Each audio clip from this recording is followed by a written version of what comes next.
comfort equals poverty. Again, I'm going to say that comfort equals poverty. And why do I say that? We all work to be comfortable. We all want to be on the easy gravy train. So why would it equal poverty? Today on T.A.P, we're going to discuss that. Top 10 radar, yeah, we on your radar. Never miss, dog, and that's on the case. Comfort equals poverty. And this is what I was thinking about when I seen that. Break it down. So with comfort, we get so used to doing a certain thing, right? And most times, I believe, at least my interactions, people who are so comfortable, they tend to complain a lot. They complain about a job. They complain about they're not making enough money. They aspire to have things that they see on social media, on television. But what separates them from those who attain those more times than not is that those individuals get uncomfortable. They do things that make them uncomfortable. They will go to a networking event and force themselves to talk to people that they don't know. They will force themselves to go take that job that they are nervous about doing because they feel like I may get fired, or start that business that may fail. But the comfort is, I'm going to work my little 9 to 5. I'm only making $20 an hour, but I'm going to do what I have to because, man, if I get out there and I fail, then I'm gonna be the sucker. Jim Carrey was talking about his father was an accountant, and he said his dad was real funny. We all appreciate Jim Carrey. Yeah, my God, man, funny guy, one of the greatest comedians ever to exist. And he said he got a lot of the energy from his father, but his father played it safe, played the comfort role, did that, and still got to a point where he ended up getting laid off, and they were basically on the struggle bus for a long time because his father lost his job. What he learned from that was like, I'd rather go out here and try and fail at something that I love to do than to sit here and play it safe, the comfortable route, because it can still go haywire. Like, people just want to stay comfortable. They want to be that little seed. They be like an oak seed, but they'll go in a little bitty pot because it's easy to water.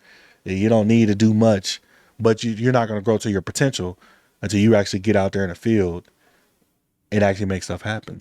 And I think, too, at a young age, you really got to have to show your kids, because it starts from a young age, being comfortable. You know what I mean? And you have to kind of hold yourself accountable. One time, the great Kobe Bryant he was saying, when you make a promise to yourself. The deal was already made. The deal was made. When I set out at the beginning of the summer and said, this is the training plan I'm doing, I signed that contract with myself. I'm doing it. You know, throughout that process, you'll start talking to yourself like, man, I think I need to, maybe if we, nope. No, this is non-negotiable. Yeah, non-negotiable. Telling me earlier on the phone, I took that contract, the job I'm doing. No one made me. That shit resonated too when you said that, because it was true. I got off the phone like, damn, you know, give context. Yeah, well, I took a job. I usually don't do jobs, but I took this job. It was a guy that went to a church that I went to growing up. So it's a bathroom. It's a gut. And did I really have time? No, but I had to make time because I took the job. So when we were talking about working out, he was like, hey, did you work out? And I'm like, nah, man, I ain't worked out in about a week, man. I've been doing this job. I got this going. He was like, hey, man, hey, quit acting like you know what I mean? Make time. And I started laughing because I knew he was right. Because normally I'm the guy saying that to my cousin or someone else, but it's always you need that said to you too. So when you said that, I was laughing like, you tell no lies, bro. I already know, like, you have to make time. You got to get it out your head. I'm going to make time. Because if I could sit down and watch the Ring series or Power, the new episode, 45 minutes to an hour, that's 45 minutes to an hour and I can go work out. Right. Maybe watch that while you work out or something. But just the whole notion that I don't have time, I don't get that out your head, because that's what's going to separate you in the long run, period, from everybody else. So getting back to what Bean Bryant was saying, when you make a promise to yourself and you say, I'm going to do this, it's a contract there you're holding to yourself. The terms is already negotiated. That's what he said. The terms are already negotiated. You know what you got to do. Don't break that contract. It's better for you in the long run, especially as men, to have that thinking, I don't care what it takes.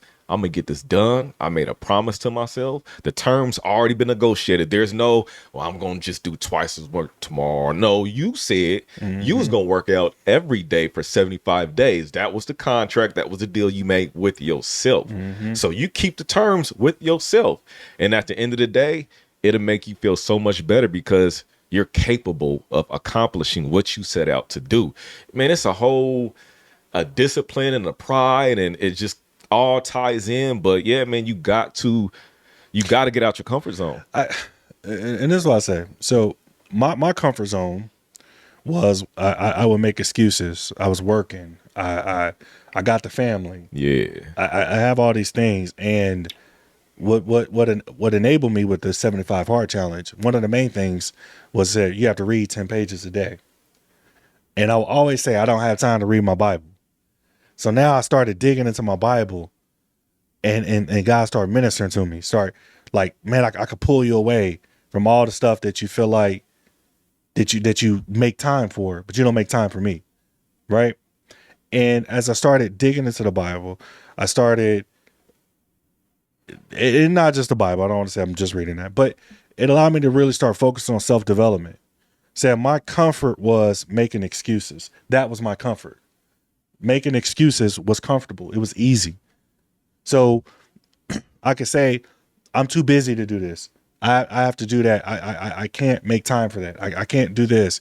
I can't do that. And I start rehearsing that in my mind. And it started to become normalized. Yeah. That, nah, I just can't do it. I don't have time. So that 75-day challenge, was that gym and reading 10 pages a day? So it requires you work 40, you do 2 workouts per day, 1 indoor, 1 outdoor. You read 10 pages, no alcohol, no cheat meals. And I was wondering why the alcohol wasn't here, bro. read 10 pages. I have not been drinking. I know. I'm like, what the? All right, cool. Nah, You no know, doubt, man. and like I said, and when it matters is those days you get up and you don't want to do it. You try to make that excuse like, man, I ain't gonna do it today. I'm gonna just chill. Ain't nobody gonna know. When the motivation's down, discipline should kick in. Right. So my comfort was making excuses. Excuses made it easier for me to be able to stay in that type of lane that I wanted. So if I have this idea for the type of body that I want, for the type of lifestyle that I want, I didn't want to put in the effort to do that, because the people who are making $300,000, $400,000, $500,000, they're doing different stuff than me. So I would make an excuse like, well, you know, I don't have time to do that. I got too many kids. I got too much going on. And I realized that that's what's holding me back. So I had to stop complaining about the amount of money I was making, because I wasn't doing the same thing that those people who were doing. So if you're in a position where you're complaining about something, if you're complaining about how you look, if you're complaining about the amount of money you have, if you're complaining about anything in your life and you're not taking the steps to get out of your comfort zone, it's going to make you uncomfortable. If you got to get up at 5 a.m., get your ass up at 5 a.m. Because as man, we make a lot of unnecessary excuses on why we scared to fail. Mm-hmm. So it allow us to stay in that place of comfort in what I'm only good at. It allow you to stay in a mental prison because you're comfortable with thinking the way you think. And it's scary to walk and venture out to see what's on the other side because of the level of uncomfortability it provides. So, you know, as I'm just sitting there listening, man, it's just one of those topics that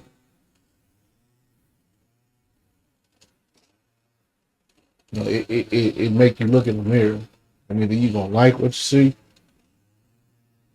or you not gonna like what you see. Feel like that's resonate with him. I think it's resonate. I mean, for me, I started after my pops. It was a year anniversary after he passed away. It was a little bit before this I started, but I was thinking about the lifestyle decisions and choices he made, right? And I was like, he played the comfortable route.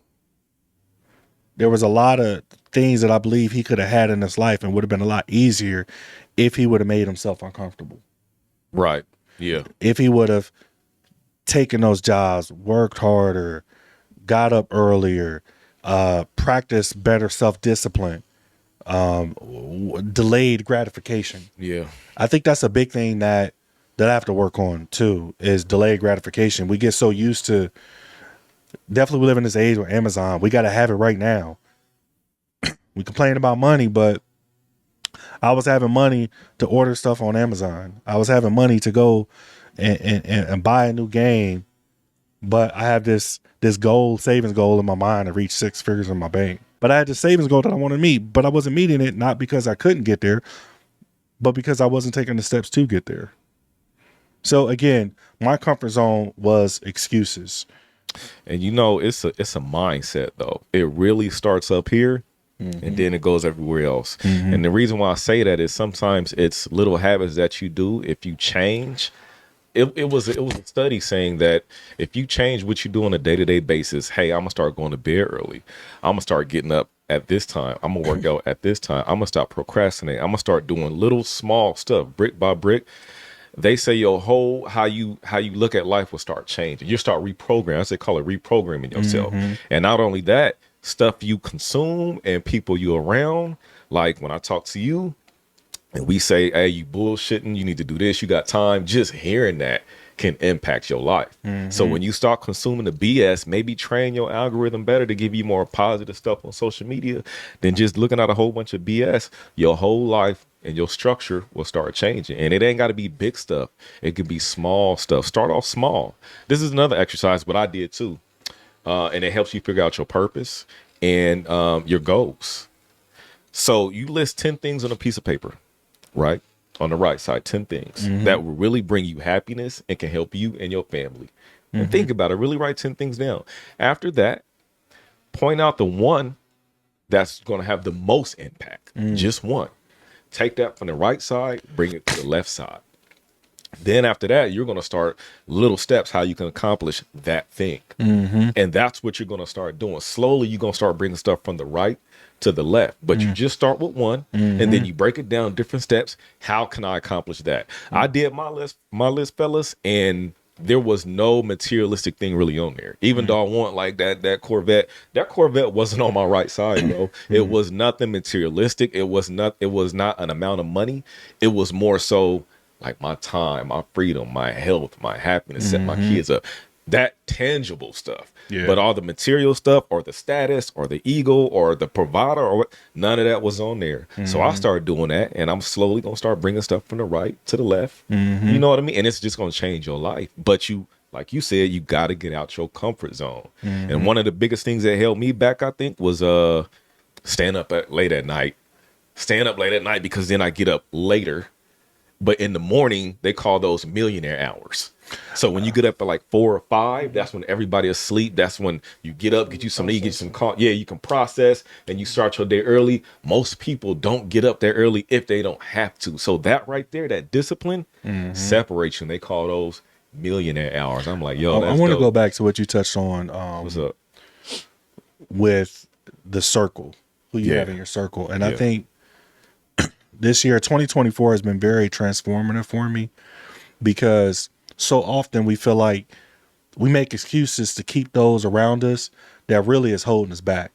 Steve Harvey made a good point where he talked about, and I kind of echoed it earlier, where he gave the example, and I'm going to put it in the video. If you take an oak tree seed and you put it in a 2-foot pot, that seed will never become the oak tree that oak trees are capable of becoming because it's gonna get stifled by the 2-foot pot. Now check this out, ain't nothing wrong with the seed. The seed just fell prey to the environment. You are a seed from God. God made you in his likeness. He big, he vast. Don't you allow your environment to dictate the oak tree that you become. Because ain't nothing wrong with your seed. All of y'all got this wonderful gift that he gave you at birth. All y'all got one. You better believe that now. To hear what he was talking about was how if you take this seed and you put it in this pot, this tree will not grow to what it's supposed to be. And really what that means is who you surround yourself by. If you're surrounded by weeds and thorns and stuff, you're not going to grow. And we make excuses for those around us that the God's been telling us, hey man, you need to get away from this person. This person really is not on the trajectory that I want you on. But if you won't keep them around, cool. You'll figure it out. And I learned that the hard way. You know, and I had personal conversations with people that I've had without putting it out there, but it brought peace to me to say, you know what? I pray for those that have wronged me, and I pray that if I wronged them, I apologize. You understand? But I also understand that there's people who have such a negativity and dark cloud over them that and they can bring out the worst in you. They know what to do to push your buttons. They know how to do that. But internally, we make excuses for that because getting rid of them is going to take us out of our comfort zone. Hanging out with new people, hanging out with brothers who going, and I can say this a lot about you, that I will call you and you'll be like, hey, Drew, that ain't it.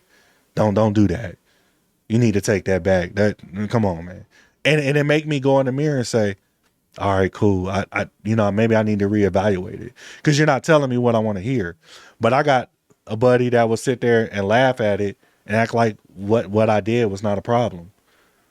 And that's where, for me, I started challenging myself, and I realized that the direction of my life was started to change when I say, hey, I'm going to be careful who I surround myself with. I was just telling my wife this, that, even with your family, you got to be careful because, and I'm not talking about people in our family. Please don't I'm not saying that. But I'm saying that even with people in your family, that if you desire to be married a long time, but you're consulted with people who are not married, they may not rationalize the way that you feel. So you may need to surround yourself with women who's been married 20, 30 years, who could tell you, hey, you ain't got the perfect man, and they don't exist out there.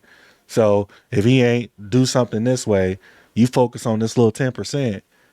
Don't mess up this 90% that you getting that everybody, all these women out here want.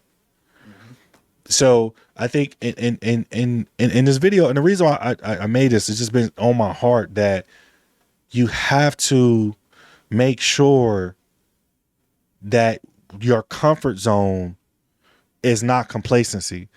Being comfortable, we're not saying it's a problem being comfortable, like you want a life where you're comfortable like that. No, because nobody lives in drama and disorganized or anything like that. But that comfort where, oh, I'm not making enough money. Check the check. Yeah, you living on the struggle bus. You don't want to make no more money. You don't want to sit there and be up studying on a new skill set. You don't want to sit here and be working on something that's going to make you better. And I'll close with this. Think about your house. When you set your thermostat, right? I heard this earlier and it was so amazing. If you set your thermostat on 70, your house, no matter what happens, you open up the door, anything that happens, your house is going to keep maintaining the temperature to stay at 70. We have to organize our brains to put things in and be like, no matter what, I'm going to stay on this trajectory. Stuff is going to happen. I may have a falling out. I may do this. I may lose a job. Car may break down this, but I'm still going to keep going this way. And we have to keep that in our mindset because it'll align our actions will start to naturally move in that direction. Like, you know what? I need to get up a little earlier. I need to work harder.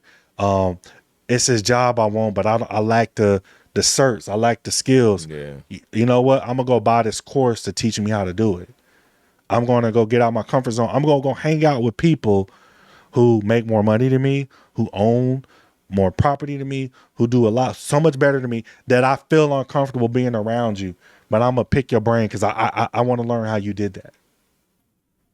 And that's what I'm closing with. What you guys got? I would say what I would suggest is the list thing. So get your list down, write the 10 things that's most important. Really think about it because it's really going to impact your life. Bring that over, pick out one, and focus on that. Lock in, have Mamba mentality towards that. step by step. How do I pursue this? And don't let anybody tell you what you're doing is not good, not healthy. You stay on your path and you block out any other negativity and you get it done. No excuses. There is no one else's fault. You are in control. Even if you can't take responsibility, even if it really wasn't your fault, it's your fault. It's best to just take responsibility. Don't give the power to any other outside source. That's going to help you accomplish your goal, because that's what it's all about, your purpose and your goal. So that's my suggestion. I was just sitting there thinking about the snake. Snake is one of the quietest, but yet most deadliest creatures on the earth. We know biblically that the snake represents something that God doesn't stand for. But even in the life of a snake, it's never comfortable in its own skin. Mm-hmm. It's still, throughout the journey of a snake's life, however long that is, sheds that skin, because it never stays comfortable in that one space. And for me, life has been really, the fire's been hot. Didn't quit. I'm very uncomfortable right now with some things in my life. And just being here today and just listening to y'all, man, this God just, he don't make mistakes. Right. I've not looked at our group chat and I didn't know what the topics was today. Besides a couple hours ago when I said, okay, this is what we're doing. And I'm glad I didn't. Because I would have been uncomfortable. I would have been comfortable making excuses to have words to put to this conversation. Mm-hmm. So sometimes it's okay to not know and to walk into a situation unaware, because God will allow you to leave with an awareness and some new strategies to get to a comfortable space. So that's my closing on this. Is I'm glad I did not look at everything, because I'm walking away today with a whole different outlook on being uncomfortable. If you guys find value in the content that we created today, if you found like that, hey, you know what, you're going to get out your comfort zone and do something, please hit the like button, share. It means a lot to us. It helps us, let us know that you appreciate what we putting out there. The goal of what we're making is not to chastise those who are comfortable. If you're fine with that, that's fine. But if you're looking, if you have ambition, you want something better, you feel like that you're not happy in the situation that you're in. We all have been in situations where we felt like we weren't happy. And then sometimes we still not happy. And we feel like we have to step out here. So we put this message out here. We make ourselves vulnerable. We hope that you find value in it. Until next time, guys, tap in with us. Top 10 radar, yeah, we on your radar. Never miss, dog, and that's on the